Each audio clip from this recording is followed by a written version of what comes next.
Ahora sí, ya empezó a grabar.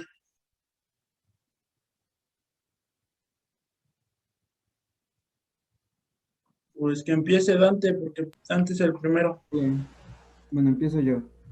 Buenas tardes, esta es la exposición sobre, bueno, me toca exponer sobre el ciclo ovárico. Bueno, el ciclo sexual femenino, llamado el ciclo menstrual, está controlado por el ciclo ovárico a través de las hormonas ováricas. ¿Empieza de nuevo? No, no, sí, Dante. Ya Ok, vete voy a seguido. empezar de nuevo para que se pueda cortar desde ahorita. Bueno, buenas tardes, mi nombre es Dante y me toca hablar sobre el ciclo sexual femenino. El ciclo sexual femenino es el ciclo menstrual, que está controlado por el ciclo ovárico a través de las hormonas ováricas, los estrógenos y la progesterona. Tales cambios dependen de dos ciclos interrelacionados, ciclo ovárico más el ciclo uterino o ciclo menstrual, que son 28 días. El ciclo ovárico es, dura durante 21 a 40 días. El primer día de hemorragia se considera que es el comienzo de cada ciclo menstrual, el día 1, que finaliza justo antes de la siguiente menstruación. El ciclo menstrual se divide en tres fases: folicular, ovulatoria y luteínica.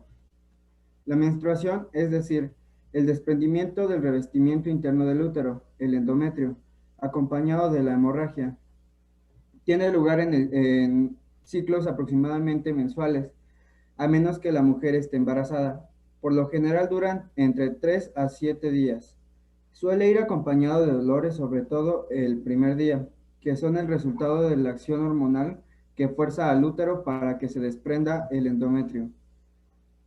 Marca los años reproductivos de la vida de la mujer, que se extienden desde el comienzo de la menstruación, menarquía, y siguen durante la pubertad y adultez hasta su cese, la menopausia. Vamos a hablar sobre la fase folicular. Al principio de este ciclo, el cuerpo envía una señal al cerebro que se empiece a producir hormonas foliculoestimulantes, que sus siglas es FSH, que es la principal hormona en la maduración de los óvulos. Los folículos son cavidades llenas de fluidos. Los folículos son cavidades llenas de fluido de los ovarios. Cada folículo contiene un óvulo inmaduro. Las hormonas FSH estimulan una cantidad de folículos para que desarrollen y comiencen a reproducir estrógenos. El primer día del periodo, el nivel de estrógenos es el más bajo de todo el ciclo. A partir de este momento comenzará a aumentar.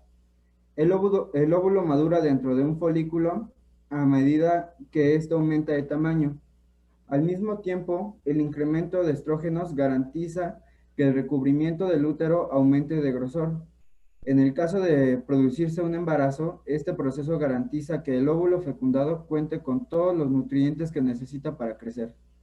Los tres niveles altos de estrógeno también están relacionados con la aparición de mucosidad mococervical, adecuada para recibir el esperma. Ahora hablaremos sobre la fase ovulatoria o de ovulación.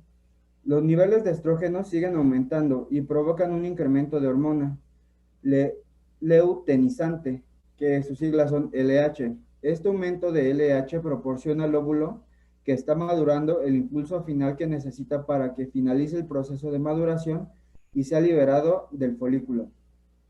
Este proceso se conoce como ovulación. En un ciclo habitual, la ovulación se produce en el día 14, pero no siempre es así. Depende de la duración del ciclo de cada mujer. Ahora hablaremos sobre la fase luteínica. Después de liberarse el óvulo, se desplaza por las trompas de falopio hacia el útero. El óvulo puede vivir hasta 24 horas. Los espermatozoides por lo general sobreviven entre 3 y 5 días. Por lo tanto, los días previos a la ovulación y el día de la ovulación son los más fértiles. Después de producirse la ovulación, el folículo comienza a producirse otra hormona que se llama la progesterona. La progesterona continúa formando el recubrimiento del útero con el fin de prepararlo para recibir un óvulo fecundado. Mientras tanto, el folículo vacío comienza a contraerse, pero continúa produciendo progesterona y estrógenos. En estos momentos es posible que se experimente lo que se denomina el síndrome premenstrual. sensibilidad en los senos, hinchazón, letargo, depresión e irritabilidad. Si el óvulo no se ha fecundado cuando el folículo vacío se contrae, los niveles de estrógenos y de progesterona disminuyen, porque estas hormonas ya no son necesarias. Sin los elevados niveles hormonales que ayudan a mantenerlo, el grueso recubrimiento del útero que se ha formado comienza a romperse y se comienza a expulsar, que es la menstruación. Y ahora hablaremos sobre las fases del ciclo uterino. Ok, la primera fase menstrual, que es el día 1 al día 4 que se produce la menstruación. La segunda fase, que se llama la fase proliferativa, del día 5 al día 14 del ciclo. Son las células endometriales que se multiplican y reparan la destrucción que tuvo lugar en la menstruación anterior. Y la fase 3, que es la fase secretora, que es del día 15 al día 28. Las glándulas del endometrio se hacen más complejas en su estructura y comienzan a secretar un líquido espeso rico en azúcares, aminoácidos y glicoproteínas.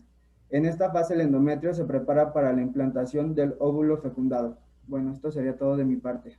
Muchas gracias.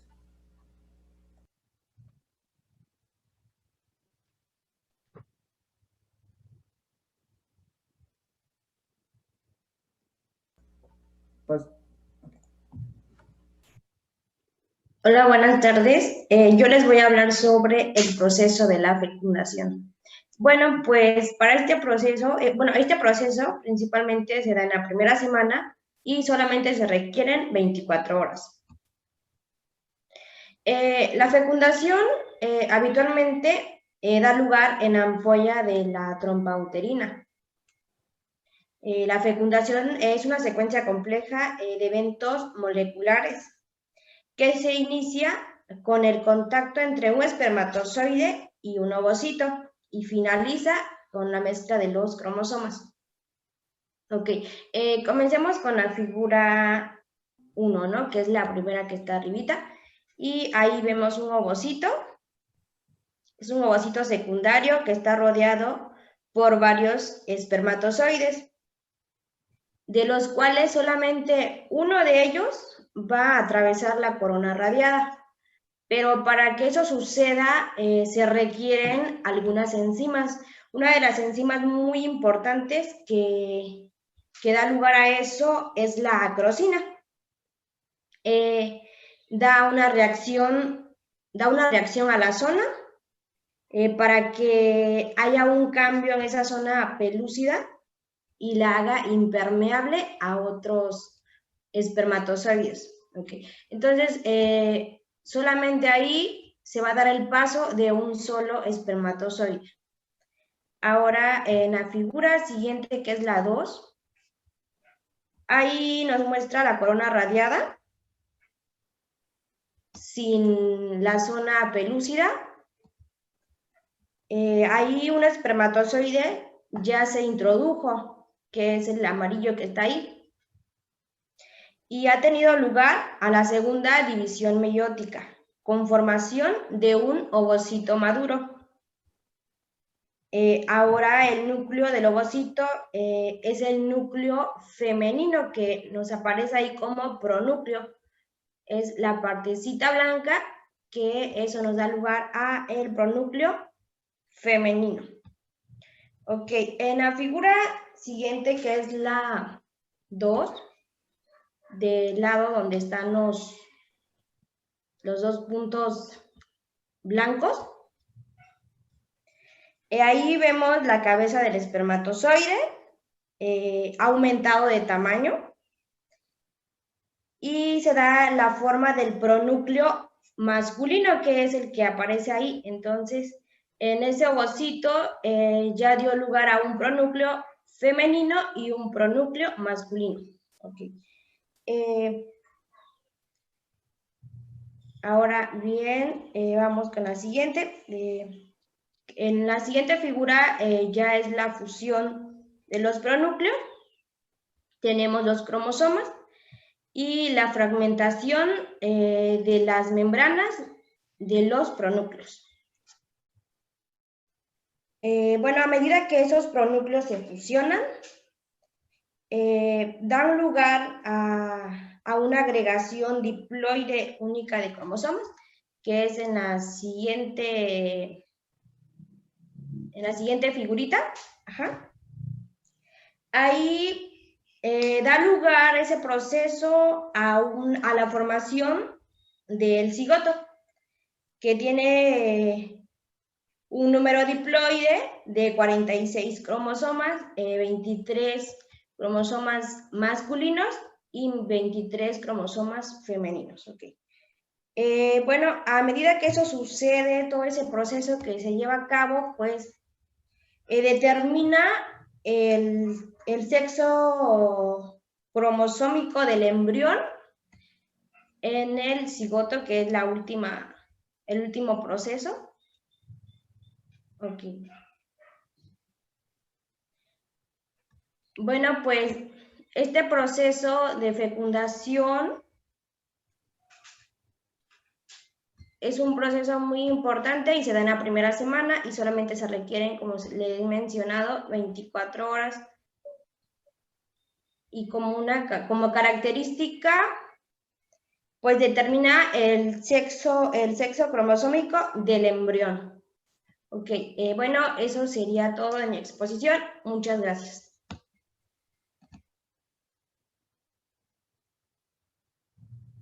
Chicos, hay que darnos prisa porque si no, se va a acabar el tiempo. Hola compañeros, buenas tardes. Yo les voy a hablar sobre la primera y la segunda semana del desarrollo embrionario. Bueno, tenemos un embrión con dos poblaciones celulares, es el embrioblasto. La otra es el trofoblasto, encubriendo Bueno, el trofoblasto es el que entrará en contacto con la mucosa uterina. La mucosa uterina es lo azul, que es la capa funcional del endometrio uterino. La siguiente, por favor. Bueno, en esta vemos el trofoblasto. Se va a diferenciar en dos poblaciones que son el sincitrotropblasto y el citotroblasto. Bueno, el sincitrotropblasto se forma una masa celular multinucleada que no tiene límites muy claros. Aquí lo podemos ver.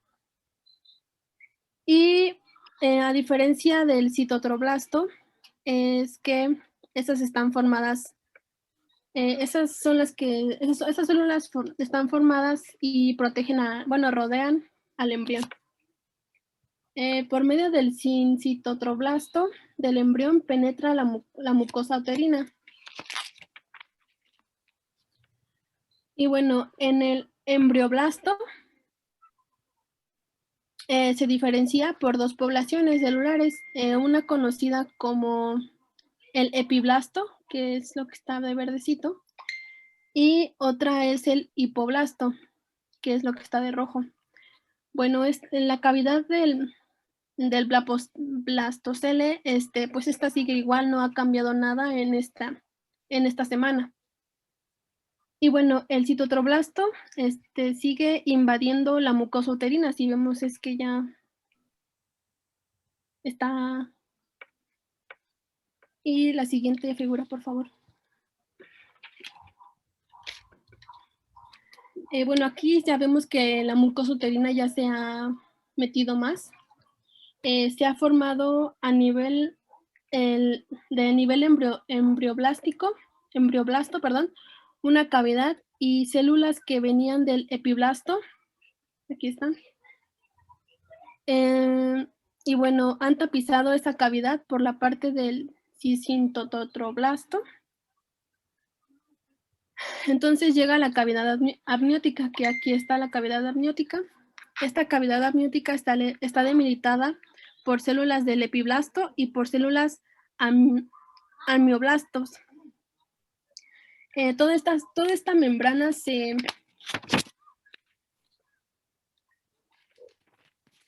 Toda esta membrana recibe el nombre de amnios, que aquí está, toda esta membrana. Es muy importante esta cavidad porque se llena un líquido proveniente del intersticio materno y luego se llena con un líquido de la sangre materna. Y finalmente empieza la semana 11. Se empezará a llenar con orina proveniente del embrión en crecimiento. No es la semana 11, perdón. La siguiente, por favor.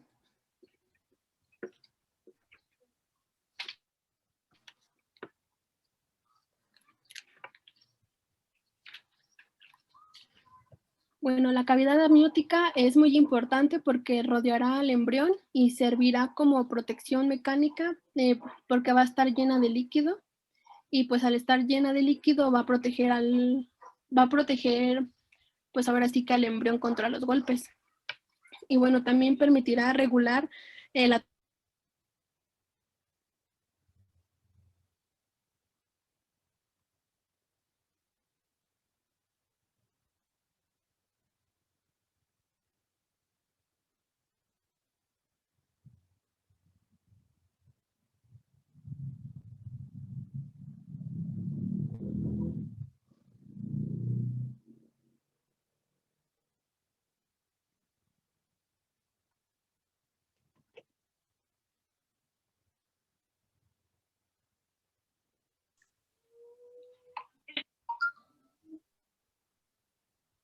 ¿Se fue el internet o...? ¿Te escuchas, compañera? ¿Ya me escuchó? Es que se ve el internet. No, sí se escucha. Bueno, se han formado a nivel embrioblastos una cavidad y una célula que venía del epiblasto, que recordemos que el epiblasto es la que está de verde y los hipoblastos es lo que está de rojito. Bueno, se ha tapizado esa cavidad por la parte del citotoblasto, entonces llega a la cavidad amniótica.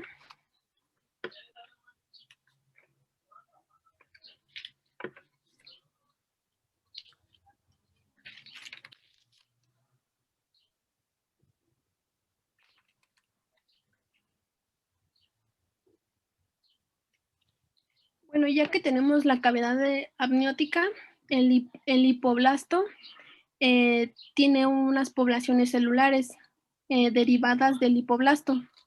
Estas migran y se van a revestir por su cara interna al citofibroblast y allí se forma otra cavidad que será la cavidad del saco vitelino primitivo, que es el que está aquí abajito. Bueno, va a quedar delimitado por la membrana encelónica que recubre la cara interna del citoblasto y el hipoblasto.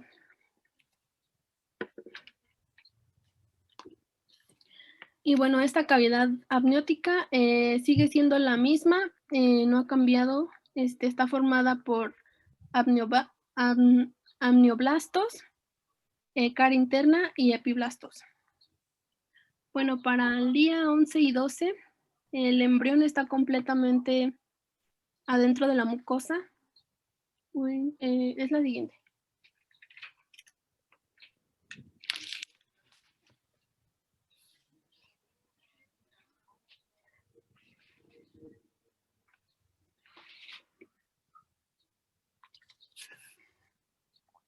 Va a estar adentro de la mucosa uterina, entran en contacto con los vasos sanguíneos maternos, que se les llama sinusoides, por el sincitotroblastos, empleará a volcar contenido al interior de las lagunas trofoblastos. Es la siguiente imagen.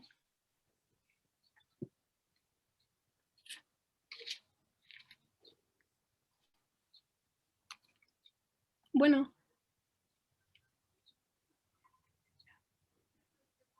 Espera, creo que está cargando.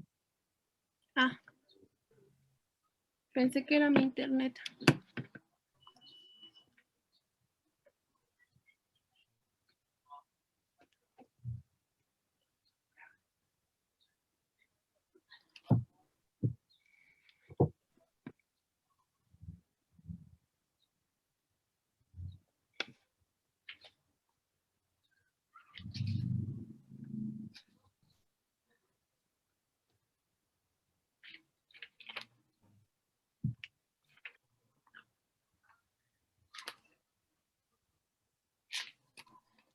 ¿Ya cambió? No, aún no.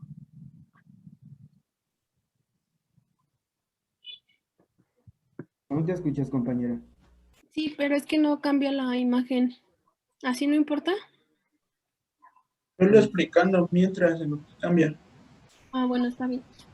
Bueno, bueno, en estas lagunas que le llaman, no es sangre, solo es un trasudado que le brindará al embrión muchos nutrientes y así se formará la circulación uteroplacentaria.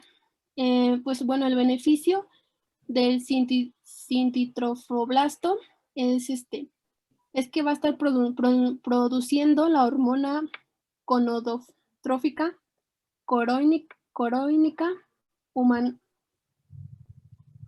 Bueno, esta hormona, su función es conservar al cuerpo lúteo en el ovario para que produzcan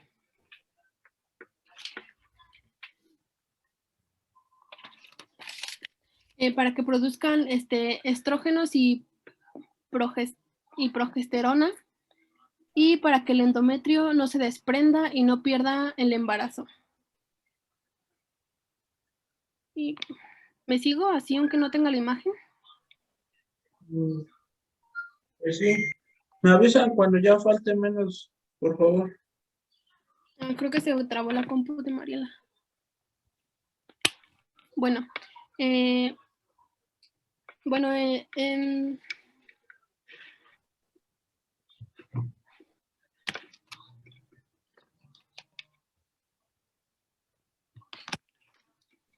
Creo que ya nos faltan 10 minutos, ¿verdad? sí, ¿la cortamos? No, pues síguele hasta que nos falte nada más un. Bueno, en estas poblaciones celulares provenientes del saco vitelino primitivo, van a generar el mesodermo extraembrionario, que es la capita azul, que bueno, que estamos viendo ahorita, pero con más, bueno, ahí vamos a ver el mesodermo extraembrionario.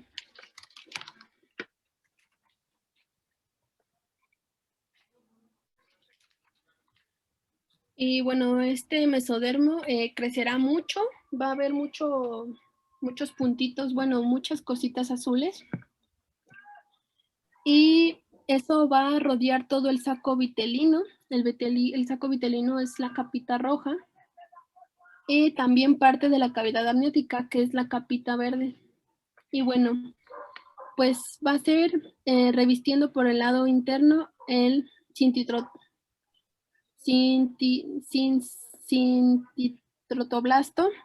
Va a empezar a aparecer lagunas. Estas lagunas se van a fusionar formando una cavidad.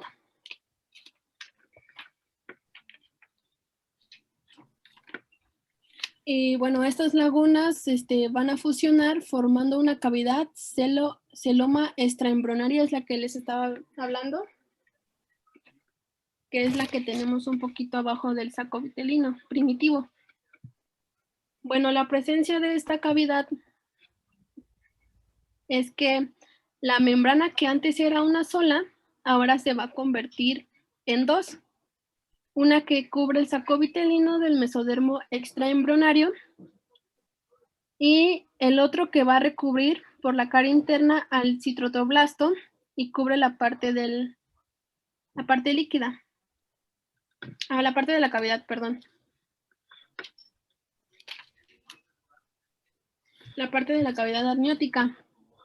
Y bueno, el mesodermo extraembrionario somático tiene dos cavidades extraembrionarias y membranas, que es la cavidad amniótica y el saco vitelino primitivo. Y tenemos una tercera, que es el celoma embrionario, cavidad corónica. Bueno, esta está formada por tres poblaciones, el cincitotroblastos, el citrotroblastos y el mesodermo extraembrionario somático. Estas tres capas constituyen el corio. Y bueno, el corio participa en la formación de la placenta. Y bueno, vamos para el día 13. El día 13, las células que provienen del hipoblasto migran desplazando al saco vitelino primitivo, que después se va a desprender y se formará un saco vitelino definido. Bueno, y esa ya es la última foto. Vamos a ver que el saco vitelino se va a convertir como en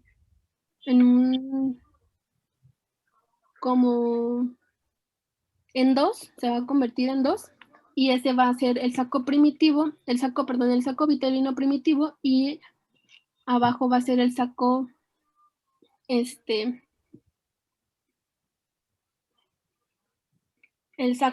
vitelino definitivo.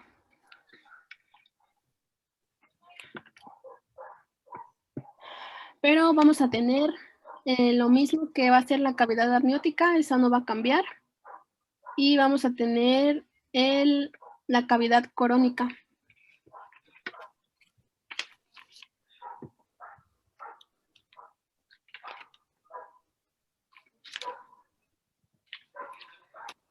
Y bueno, y con el mesodermo extraembrionario va a recubrir el saco vitelino, que es el primitivo, y el somático que recubre el citotroblasto y la cavidad amniótica. Eso va a ser arriba. Y bueno, las células del citotroblasto penetran al cintitotroblastos, formando vellosidades primarias. Las vellosidades primarias van a ser las que vamos a ver en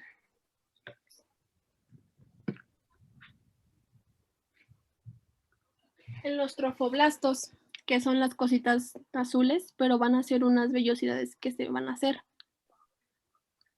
Y bueno, se van a hacer esas vellosidades. Y después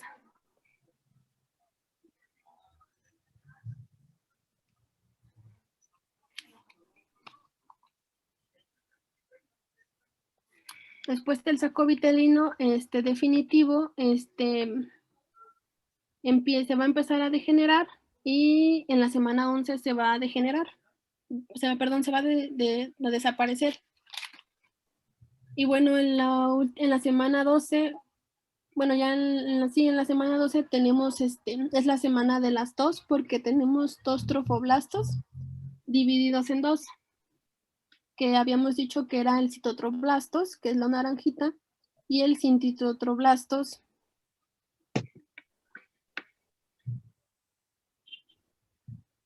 que es como las vellosidades naranjitas que se ven arriba. Y después tenemos un disco germinativo bilaminal formado por un epiblasto y un hipoblasto, que el epiblasto es lo verde,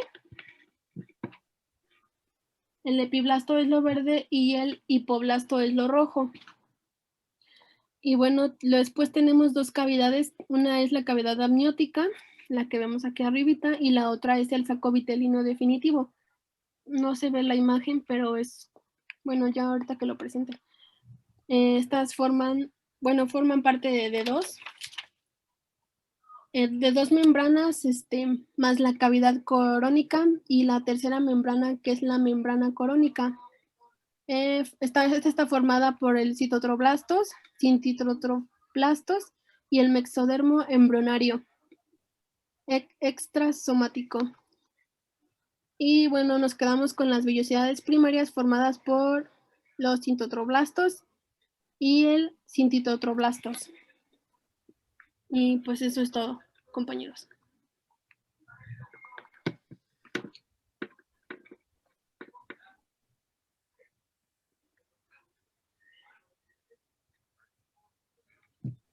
Ok, chicos. Si quieren, cortamos esta reunión y ya ahorita que continúe Mariela. Ok, sí. Muy bien. Ok.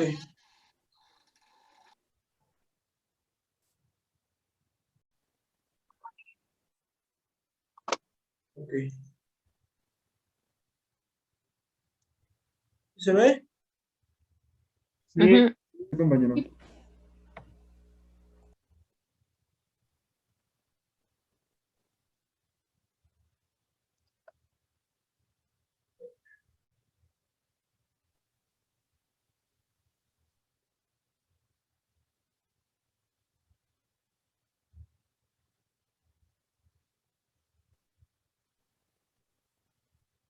¿Le pones, porfa, la que tenías antes, a la de la formación de la notocorda? ¿Por fin? ¿Esa? No. Es que creo que iba primero, ¿Ya no se está moviendo o es mi internet? para hacia adelante creo que son 2 diapositivas. Es ahí, porfa. Gracias. Nada. Bueno, yo soy Mariela del equipo 3. Voy a hablar sobre los principales procesos que ocurren en la tercera semana y en la cuarta semana. En la tercera semana, como se ve en la imagen, veníamos de tener una capa bilaminar, que es en la imagen de color verde, que era una capa bilaminar que tenía al epiblasto y al hipoblasto. Y ya después en la tercera semana, esta capa se vuelve una capa trilaminar. Es decir, que el endodermo reemplaza al hipoblasto, las células del epiblasto continúan cayendo hasta formar el mesodermo embrionario. Las células del epiblasto dan origen al ectodermo. En la capa trilaminar encontraremos a las 3 capas, la azul, que es el ectodermo, esa dará origen a la piel. El mesodermo, que es de color que es el color naranja, dará origen a los músculos, y el endodermo, que es el de color amarillo, va a dar origen al sistema digestivo. ¿Le pasas a la siguiente, porfa?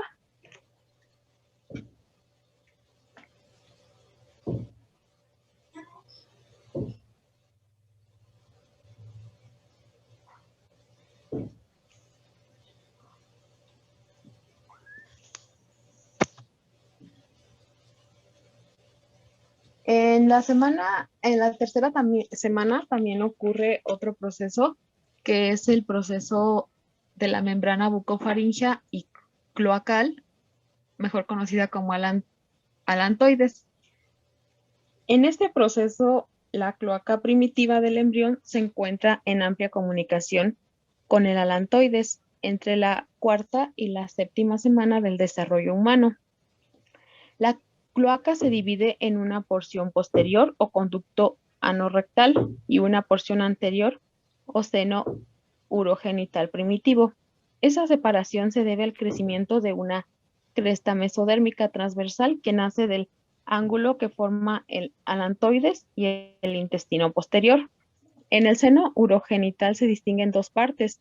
La superior y la más voluminosa es la futura vejiga urinaria, en comunicación con el alantoides, que quedará reducido a un conducto obliterado, desde el vértice de la vejiga definitiva. El otro, el uraco, o también denominado ligamento umbilical medio, la parte más caudal y de menor tamaño, de configuración pseudotubular y denominada porción pélvica del seno urogenital. Formará la uretra femenina y en el varón las porciones prostáticas y membranosas de la uretra. ¿Le cambias, por favor?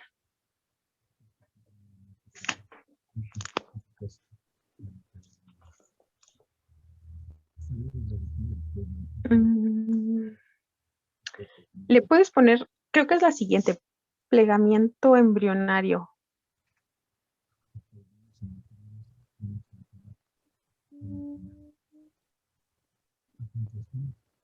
Ahí, por favor. En la cuarta semana ocurren los plegamientos embrionarios. En el nivel cefálico tenemos al septo transverso del pliegue cefálico. Ahí se observa una sección sagital de la parte craneal del embrión. En la membrana orofaringea del pliegue cefálico es una sección sagital. Aquí en esta imagen, que está en la izquierda, en la parte de abajo, se ve una sección sagital de un embrión de 26 días. Se observa que el séptimo transverso el corazón primordial, el celoma pericardio y la membrana orofaringea se han desplazado hacia la superficie ventral del embrión. Parte de la vesícula umbilical queda incorporada en el propio embrión a modo de intestino primitivo anterior. Aquí vamos a ver el cambio significativo con la imagen de arriba, con la de abajo, cómo se hizo dio como un medio círculo, y se movieron todas estas partes, incluidos, pues ahí también está el corazón primitivo, el intestino, eh, la membrana bucofaríngea, y en la parte derecha de nivel caudal, en la primera imagen, que es con el inciso A, ahí se ve una sección sagital de la parte caudal del embrión al comienzo de la 4ª semana. Se parece mucho al final de la 4ª semana, pero aquí se puede ver cómo la parte de la vesícula umbilical queda incorporada en el propio embrión a modo de intestino primitivo posterior, y se dilata formando la cloaca.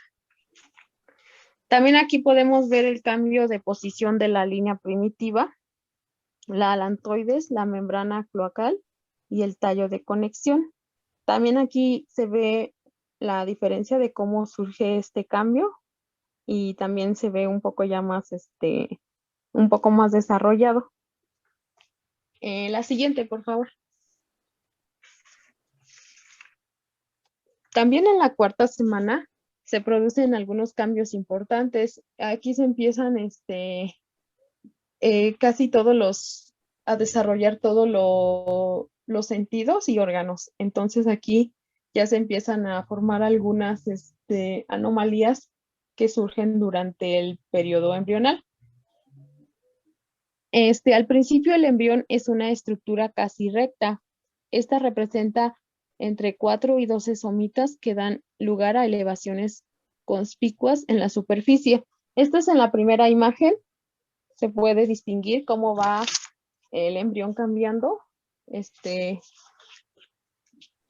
Entonces les voy a hablar sobre los cambios que surgen aquí. El tubo neural se forma opuesto a los somitas, pero muestra aberturas amplias en los neuroporos rostral y caudal. Hacia el día 24 son visibles los 2 primeros arcos faríngeos. El primer arco faríngeo, arco mandibular. La parte principal del primer arco da lugar a la mandíbula y una extensión rostral de dicho arco, prominencia maxilar. Contribuye a la formación del maxilar. El embrión está ligeramente incurvado debido a los pliegues cefálico y caudal. El corazón origina una prominencia ventral de gran tamaño y bombea la sangre. Al día 26 ya se puede observar los 3 pares de arcos faríngeos. La imagen 26 sería la última, y aquí ya se empiezan a ver los arcos faríngeos, que son el primero, segundo y tercero. El proencéfalo causa una elevación prominente de la cabeza, y el plegamiento del embrión hace que presente una incurvación en forma de C. En los días 26 y 27 se reconocen los esbozos de los miembros superiores en forma de pequeñas protusiones en las paredes ventrolaterales del cuerpo. Las placodas ópticas, que son los primordios de los oídos internos, también ya aquí en el día 26 ya son visibles. Las placodas aórticas, que son los primordios de los oídos internos, también ya son visibles. A los lados de la cabeza pueden verse los engrosamientos ectodérmicos, placodas cristalianas, indicativos de los futuros cristalinos oculares. En cuarto par de arcos faríngeos y los embozos de los miembros inferiores, aquí empiezan a ser visibles al final de la 4ª semana, momento en el que también se caracteriza una eminencia caudal, similar a una cola larga, que se establece de muchos de los órganos y sistemas. En especial aquí se desarrolla el sistema cardiovascular. Hacia el final de la 4ª semana se cierra generalmente el neuroporo caudal. Sería todo.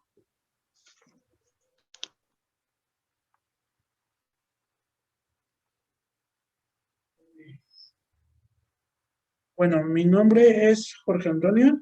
Yo les voy a hablar de la quinta y sexta semana. Durante la quinta semana, los cambios en la configuración corporal son menores, pero el crecimiento de la cabeza supera al del resto de las regiones. El aumento de tamaño de la cabeza se debe principalmente al rápido desarrollo del encéfalo y de las prominencias faciales. Al poco tiempo, la cara establece contacto con la prominencia del corazón.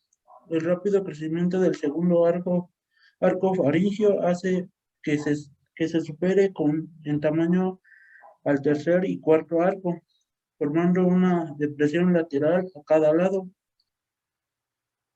El seno cervical, las crestas mesonefricas indican la localización de los riñones mesonefricos, unos órganos en el que el ser humano lleva a cabo una función excretora provisional. En la quinta semana, es el comienzo del periodo embrionario, es decir, cuando se desarrollan todos los principales sistemas y estructuras del bebé. Las células del embrión se multiplican y comienzan a asumir funciones específicas. Esto se llama diferenciación. Se desarrollan todas las células sanguíneas, las nefronas y las neuronas. El embrión crece rápidamente y los rasgos externos del bebé empiezan a formarse. El cerebro y la médula espinal y el corazón del bebé comienzan a desarrollarse. El tracto gastrointestinal del bebé comienza a formarse. Durante este tiempo, en el primer trimestre, que el bebé tiene mayor riesgo de daños a raíz de los factores que pueden causar anomalías congénitas. Esto incluye ciertas medidas de consumo de drogas ilícitas, como consumo excesivo de alcohol, infecciones como la rubiola y otros factores.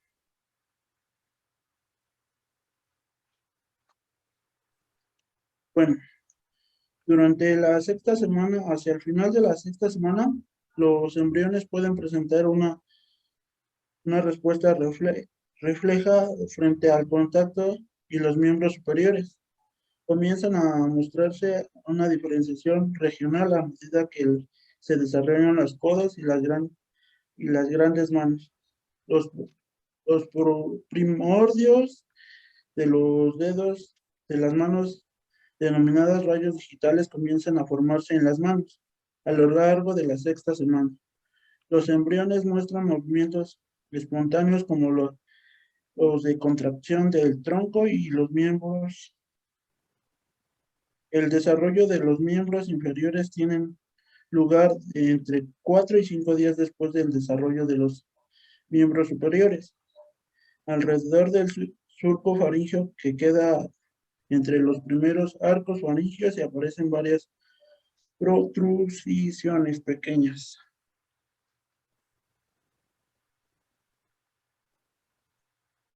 Durante también la sexta semana de gestación, el bebé tiene la forma de una pequeña hebíchula. En esta semana su crecimiento es vertiginoso y empieza una etapa crucial del desarrollo y la organogénesis, es decir, empieza a formarse los principales órganos como lo son los riñones, pulmones y el sistema digestivo. Eso es todo por mi parte.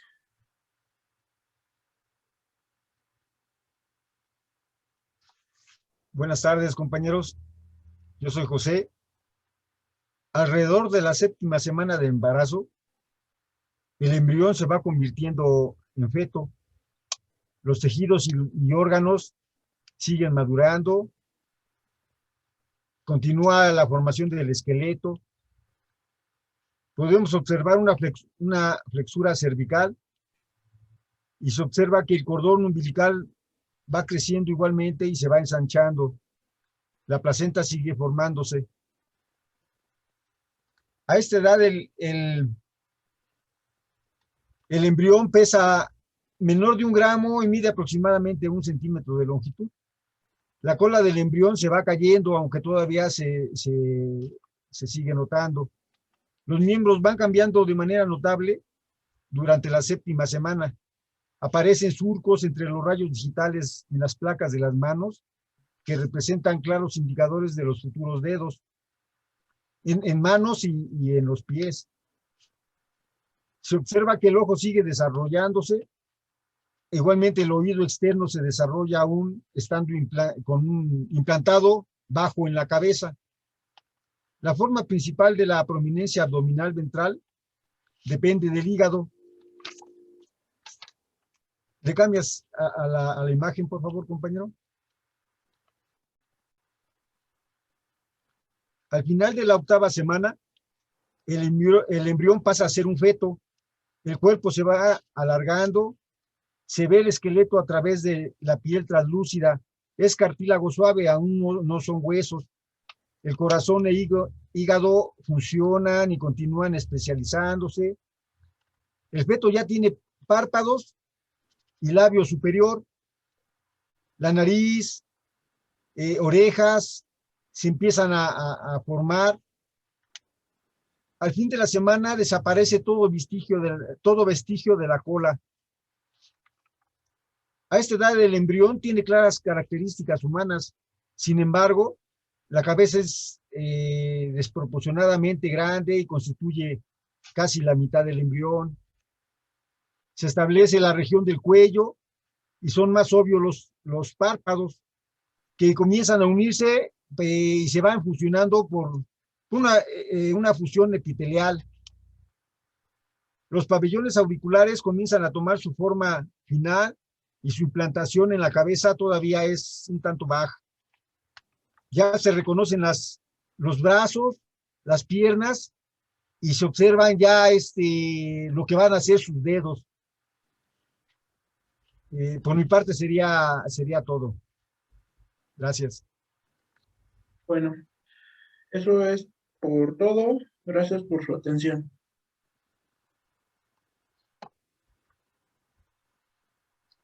Pues ya sería todo, chicos.